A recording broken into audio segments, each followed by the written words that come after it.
Oi gente, sejam muito bem-vindos a mais um vídeo nesse canal. Fazia tempo que eu não aparecia aqui com vocês.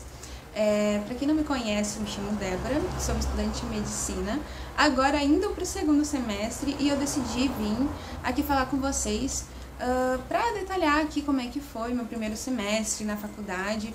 Eu faço medicina na Fevale, então eu vim contar para vocês como é que foi minha experiência nesse primeiro semestre, como é que foram os meus horários de aula, quais foram as matérias que eu estudei. Então fica até o final desse vídeo para pegar todas as dicas.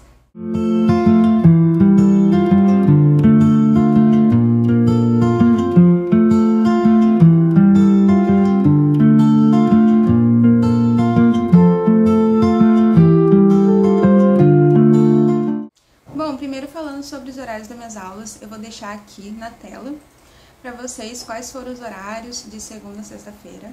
Esse semestre que eu vou iniciar agora, que é o segundo semestre, eu já vi que vai ter uma carga horária muito mais pesada. Então, o primeiro semestre a gente tinha, por exemplo, segunda-feira pela manhã e sexta-feira pela manhã livres. E era bom isso de certa forma, porque como era um semestre de adaptação nos estudos, a gente tinha esses horários aí para conseguir estudar e colocar as matérias em dia, além de fazer outras coisas, né, fora da medicina ou fora do currículo obrigatório. Eu particularmente utilizava esses períodos para estudar, principalmente para as provas. Eu não cheguei a fazer nada extracurricular nesse primeiro semestre. Eu aproveitei, na verdade, um pouquinho antes do início das aulas para publicar um trabalho num congresso, para já constar para o currículo, né? Porque como no outro semestre, no primeiro semestre de 2024, eu havia entrado na Unisc, eu já tinha noção, então, de como fazer um trabalho para apresentar num congresso.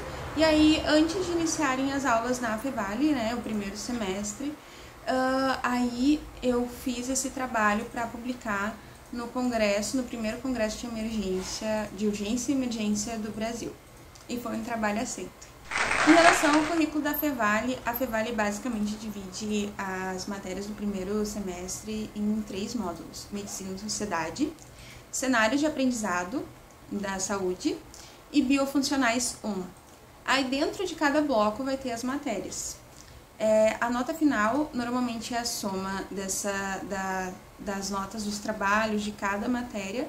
E aí a nota final vai ser dada de acordo com o bloco. Por exemplo, biofuncionais, que teria neuroanatomia, anatomia, bioquímica, biofísica e histologia.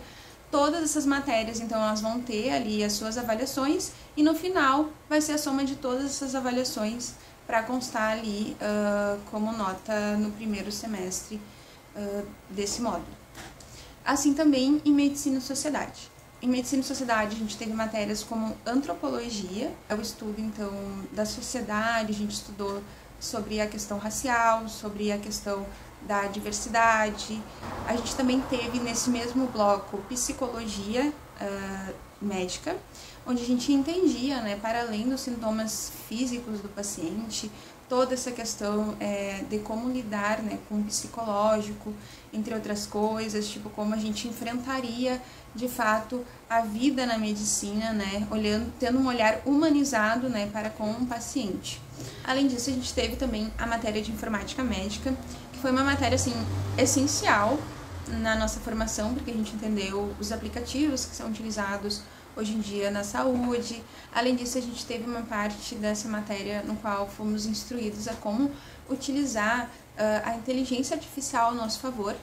Então, assim, eu lembro que antes eu tinha um certo preconceito, né, em relação ao ChatGPT, mas tu utilizando da forma correta, sem dúvida, isso vai te ajudar muito nos teus estudos. E o ChatGPT, ele faz simulados, ele consegue criar Ankes, inclusive eu vou fazer um vídeo falando melhor como eu utilizo o ChatGPT nos meus estudos, mas ele tem, assim, ó, diversas formas de tu utilizar para tu ter um maior conhecimento. Tu consegue criar simulados por meio de PDFs. Por exemplo, às vezes eu pegava os slides da aula, eu colocava no ChatGPT, upava, né, para ele, Então eu colocava o PDF ali e pedia para ele gerar um simulado de acordo com aquelas informações. Nessa matéria de informática médica, além da gente ser instruído acerca dos aplicativos que eram utilizados, por exemplo, na UBS, na UPA, dos sistemas, né, que eram utilizados como prontuário eletrônico, a gente também era instruído a utilizar a inteligência artificial, a tecnologia ao nosso favor, o que é muito importante, pois nos dias de hoje a gente sabe como a medicina tem mudado, como a tecnologia tem estado cada vez mais presente, né, na medicina. Outra matéria nesse bloco era a matéria de deontologia, que ensinava mais a questão da prática médica, mais as questões legais que envolviam a prática médica. Então, primeiramente, a gente estudou o código de ética do estudante de medicina, depois a gente estudou também o código de ética do médico, né? Por último, tivemos a matéria de saúde coletiva, que é uma matéria, assim, que é essencial para estudar, porque cai nas provas de residência. Foi uma matéria que a gente também foi instruída acerca de algumas leis, acerca dos direitos, de como funciona o sistema do SUS, a Lei 8080, também como funciona o Sistema Único de Saúde, e são matérias assim que são essenciais na formação do médico. Matérias de medicina e sociedade, elas tiveram uma carga horária bem parecida com a carga horária de biofuncionais. No primeiro semestre vocês vão ver que se tem uma carga horária bem pesada de medicina e sociedade, mas confessando aqui para vocês, de estudante para estudante, eu vou dizer que em muitos momentos eu me vi estudando para matérias de biofuncionais durante o horário dessas aulas, porque tu vai ver que tem muita coisa para estudar em biofuncionais, e às vezes a carga horária que se dava para essas matérias de medicina e sociedade, tu via que não era tão necessária quanto tu estudar para biofuncionais, digamos assim. É importante essas matérias, são importantes essas matérias, isso não tem como negar, gente. Mas o fato é que a gente às vezes tinha que escolher entre estar presente na aula de medicina e sociedade ou conseguir tirar uma boa nota em biofuncionais, porque a gente tinha que estudar em algum momento, né? Então, nem sempre aquele momento de segunda-feira ali pela manhã e sexta-feira pela manhã que a gente tinha de pausa eram suficientes, justamente porque chegando no final do semestre a gente se sentia bem esgotado, né, com todas as matérias. As pessoas eu via estudando nas aulas de medicina e sociedade, anatomia, entre outras matérias, os professores assim ficam bravos, não tem como não ficar, porque eles estão ali dando aula e tu tá estudando para outra matéria, sabe? Mas era como a gente conseguia se virar, não tinha o que fazer. Agora falando de biofuncionais 1. Em biofuncionais 1, como eu já havia dito, a gente teve neuroanatomia, anatomia, biofísica e bioquímica e histologia. As matérias assim que eu achei mais tranquila foram biofísica e bioquímica. Por que eu falo mais tranquila? Porque se tu vem com um conhecimento prévio do vestibular, tu já percebe que essas matérias são mais tranquilas, porque é meio que se fosse uma revisão daquilo que tu já viu para passar no vestibular, sabe? Então, se tu tá com aquilo fresquinho na tua mente, de fato vai ser mais tranquilo. Eu achei, assim, a primeira parte de histologia bem tranquila. E para a primeira prova a gente estudou mais biocel, que também são matérias que caem no vestibular. Então, foi mais tranquilo, de fato, a primeira prova. Na segunda prova, eu já achei que complicou bastante, porque daí a gente já teve prova prática de lâminas, e aí a gente já teve matérias também que envolviam tecidos, que normalmente são matérias que não são estudadas para o vestibular, para prestar a prova do Enem, por exemplo. A gente tá bem barulhento aqui, então se vocês ouvirem barulho de carro, de moto, é porque a minha casa fica bem perto assim da rua, então não deem bola. A outra matéria foi anatomia. A anatomia foi dada por um professor assim maravilhoso, junto com uma cirurgiã também, que os dois davam aula junto. Então um tinha uma didática maravilhosa e o outro também trazia casos clínicos pra gente conseguir relacionar a matéria com aquilo que a gente vai usar na nossa futura profissão, né? E uma dica para essa matéria é, gente, viram a aula, vão pro laboratório estudar. Não vale a pena tu deixar acumular. Por exemplo, a gente teve primeiro membro superior. E aí, para a prova, na prova caiu membro superior, também dorso. E aí, teve pessoas que deixaram acumular e deixaram para ir nas últimas semanas antes da prova no laboratório. Só que nas últimas semanas antes da prova, se tu for no laboratório, é cheio de gente e tu não consegue se concentrar para estudar. Então, assim, toda vez, o ideal, né? Viu uma aula ali, eles deram uma aula, deram uma matéria, já vão pro laboratório. Mesmo que seja só osso, porque nos ossos eles cobram ali cada acidente e tu precisa saber todos, porque tu não sabe de fato qual eles vão cobrar na prova. E por último, neuroanatomia, queridinha neuroanatomia. Acho que era a matéria que mais assustava todos, né? Ela era dada pelo professor Richard, que era maravilhoso, assim, um neurocirurgião maravilhoso, que vai trazer, assim, muitos conhecimentos. E também outro professor, o Davidson. Eu não sei se nos próximos semestres vai ser dado também por eles, mas esse primeiro semestre foi, e foi maravilhoso ter aula com os dois, assim, porque os dois tinham uma didática diferente, e aí tu via que tinham pessoas que se adaptavam mais com um professor e outras pessoas que se adaptavam mais com outro professor. E da mesma forma que a anatomia, gente, é necessário ir no laboratório desde a primeira semana. Então, ir lá, ficar repetindo. E não tem anatomia e neuroanatomia, tu tem que olhar a estrutura e ficar repetindo até gravar. Tipo, eu gostava de ir em dupla, eu ia em dupla com a minha colega. E aí a gente ficava uma perguntando pra outra, uma repetindo pra outra, sabe? Porque isso funciona muito bem. Além disso, neuroanatomia também vai cobrar muito conteúdo teórico. Então, eu gostava muito de usar o livro Ângelo Machado, que é o livro que normalmente o professor indica, para esses conteúdos, porque ele é bem explicativo e normalmente o professor utiliza esse livro para fazer as provas, então é bem bacana estudar por ele. A diferença, então, entre neuroanatomia e anatomia, principalmente na prova. Neuroanatomia vai ter uma prova teórica e depois uma prova prática. A anatomia, ele vai ter uma prova prática e na prova prática ele pode te cobrar coisas teóricas. Mas o principal da anatomia que ele te cobra ali é de visualizar as estruturas, por exemplo, os músculos, tu saber qual é a função do músculo, ou onde ele se fixa, qual a inervação daquele músculo. É importante saber também tudo isso. E para anatomia eu utilizei o livro Moore. O professor ele não cobrou muitos casos clínicos no primeiro semestre em relação à anatomia, mas eu senti necessidade, sim, de também dar uma olhada nas páginas azul que tem do Moore. É um livro maravilhoso nesse sentido, porque daí ali ele consegue relacionar alguns casos clínicos com a anatomia do corpo, né? E quando não tem funcionalidade da anatomia do corpo como deveria ser. E por último, gente, cenários de aprendizagem e saúde. Basicamente era um módulo no qual a gente aprendia sobre a diferença das atenções primária, secundária, terciária, o que englobava cada uma, por onde se iniciava o tratamento do paciente dentro do SUS.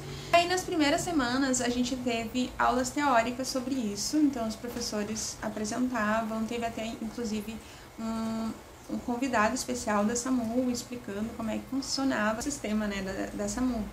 E aí a gente aprendeu, então, de forma teórica e depois a gente foi pra prática. Passou, então, pela UBS, pela ESF, pela UPA, a gente só não frequentou hospitais esse primeiro semestre. Então, a gente ia lá, conseguia acompanhar alguns atendimentos, acompanhava como funcionava cada área do hospital. Eu lembro de, na UPA, ir desde a recepção, de ver como funcionava na recepção dos pacientes lá, conversar com os pacientes. Isso foi muito importante pra gente entender como funciona todo o processo de acolhimento do paciente, desde a atenção primária até a atenção terciária. Agora falando um pouquinho sobre o que eu não faria nesse segundo semestre, que eu tentei fazer no primeiro e de fato assim, mais me atrapalhou do que me ajudou. A primeira coisa é tentar estudar como os outros estudam. Eu inicialmente achava que por se tratar do curso da faculdade e não do vestibular, eu deveria estudar de forma diferente, né? Então eu comecei a tentar estudar assistindo aula, lendo livro, sabe? E acabava sendo um estudo mais passivo do que ativo, e eu acabava tendo que ter um tempo dedicado a isso, que era um tempo que não existia. Então eu senti que isso me atrapalhou bastante. Depois, quando eu comecei a estudar de forma mais ativa, como eu disse pra vocês, fazendo simulados no ChatGPT, por meio do PDF ali, eu melhorei muito o meu aprendizado e isso me ajudou bastante. A coisa que eu quero mudar durante esse semestre é começar a fazer exercício físico, porque eu percebi que conforme o semestre ia correndo, eu ia me desgastando muito e ia perdendo, assim, um pouco, né, da questão da minha saúde. Ia deixando de lado, né?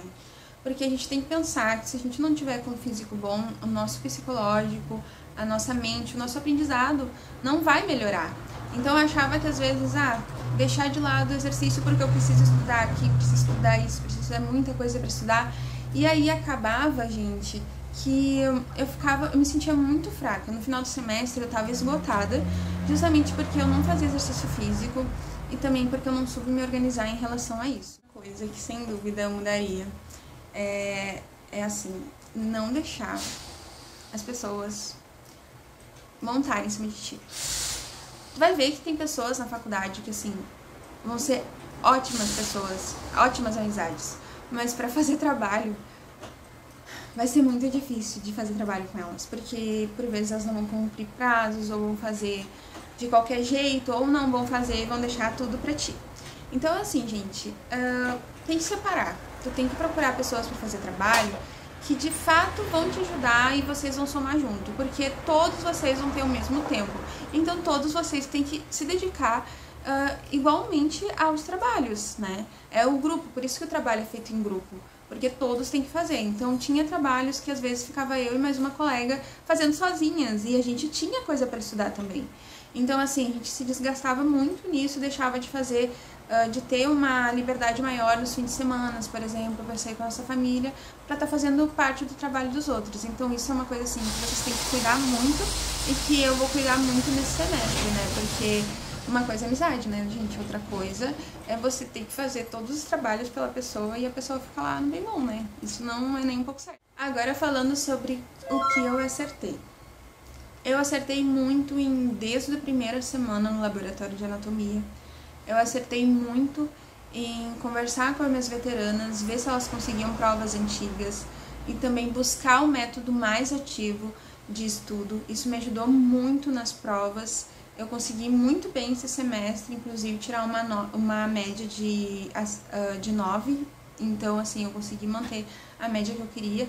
E eu sempre me preocupo com isso, gente. Por mais que existam pessoas que falem, mas é só questão de passar, o importante é que tu tá fazendo medicina e é só passar. Eu não consigo ser assim. Eu gosto de me preocupar em dar o meu máximo ali, em conseguir tirar o máximo de nota possível em todas as provas e principalmente de fixar aquele conteúdo. No final também eu fui fazendo muitos flashcards. Para quem não conhece, eu uso o aplicativo Anki.